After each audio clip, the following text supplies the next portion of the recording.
Ababukeli bethu bawathumelile amavidiyo abo ngo-WhatsApp bephawula ngalolu daba.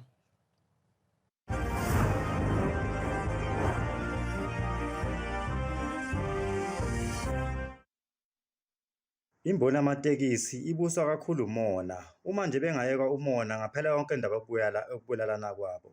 Emase nomthetho udlala indima wayo-ke lapha bephucwe lezi ibhama abayiphathayo. Isembulo sikubona asikho tu kuMinister Bhecela yibo abafanele bahlale phansi balungise ingane yabo. Make bakhule nabo babe ngabantu abadala abanoteksi benze into ezilungile emsasazo ukuze bahlonipheke nabo emphakathini.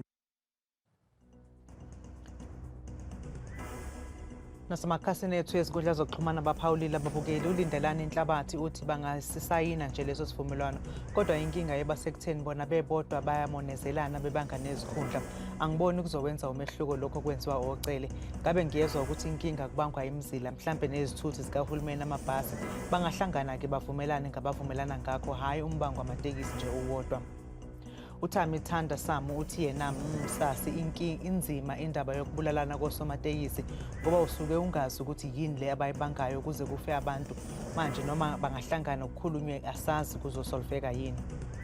Ubhutikasi Sifundisiwe Amaxolo Mthembu uthi uhulumeni uye ukhuthaza ubuxhwanguxhwangu ematekisini azathengele laba abazibiza ngohlokomela izimoto maqede bazenza amaphoyisa omgwaqo.